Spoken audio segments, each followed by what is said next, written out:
হরে কৃষ্ণ। মানুষের জীবনটা কিন্তু আসলে একটা স্বপ্ন মাত্র। যেমন মানুষ রাতে বেলায় ঘুমায়, ঘুমিয়ে দেখবেন স্বপ্নে আমরা কত কিছু করি, কোথায় কোথায় চলে যাই। সেই সব কিছু কিন্তু আমাদের হাতের বা আমাদের ক্ষমতার নাগালের বাইরে বা ভাবনারও অতীত।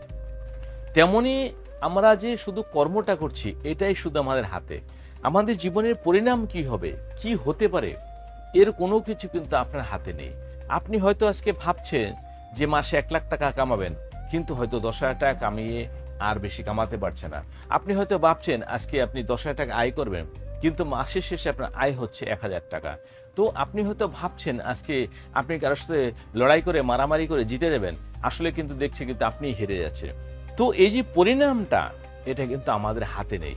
আমাদের যেটা প্রারব্ধ ছিল এবং যেটুকু আমাদের শুধু পাওনা সেটাই হবে, কিন্তু আমরা আমাদের অতীতের কর্ম সম্বন্ধে কোনো কিছু অবগত নেই এবং আমাদের ধারণাও নেই যে আমরা কেমন ধরনের কুকর্ম করেছিলাম বা কেমন ধরনের ভালো কর্ম করেছিলাম।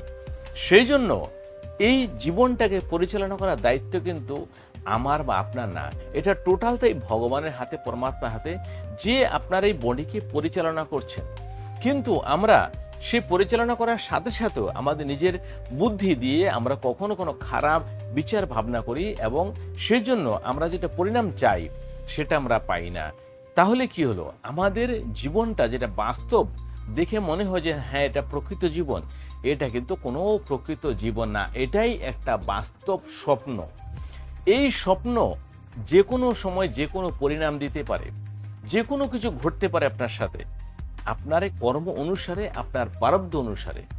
যেমন রাতে ঘুমালে পরে আমরা স্বপ্ন দেখি যেটা আমাদের হাতের নাগালের ক্ষমতার বাইরে, তেমনি আমাদের জীবনের পরিণাম কি হতে পারে সেটা কিন্তু আমাদের বা আপনার ক্ষমতার বাইরে। এটা একমাত্র ভগবানই জানেন এবং তার পরিণাম একমাত্র ভগবানের হাতে।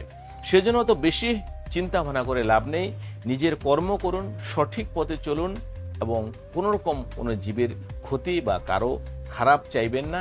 কেননা এই ভাবনা যখন এখন আপনি রাখছেন, তাহলে আগামী জন্মে আবার আপনাকে সেই খারাপ কিছু জীবনে ঘটবে। হয়তো আগামী জন্মে আপনি একটা ভালো মানুষ হয়ে জন্ম নিলেন, ভালো কর্ম করলেন, কিন্তু এই জন্মে আপনি এখন মনে করে দেখুন কত খারাপ খারাপ কাজ করছেন। এটাই কিন্তু আগামী জন্মে ভালো ঘরে জন্মানোর পরে, ভালো মানুষ হওয়ার পরে, ভালোভাবে চলার পরেও সে আপনাকে এই কর্মের ফলগুলো ভুগতে হবে। সেই জন্যই বলছি যে এই জীবনটা একটা স্বপ্নের মতো, কখন যে স্বপ্ন ভেঙে যাবে তার ঠিক নেই। তো এই জীবনটা থেকে কখন যে এই দেহ থেকে জীবন বেরিয়ে যাবে, দেহটা পড়ে থাকবে, এটাও কিন্তু আমাদের হাতে নেই।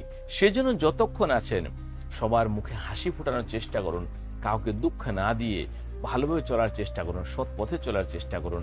কাউকে হিংসা করলে সে আপনাকে দেখে হিংসা করবে, কারোর সাথে যদি আপনি ঘৃণা করেন সে আপনাকে ঘৃণা করবে, যদি আপনি কাউকে ভালোবাসেন সে আপনাকে অবশ্যই ভালোবাসবে।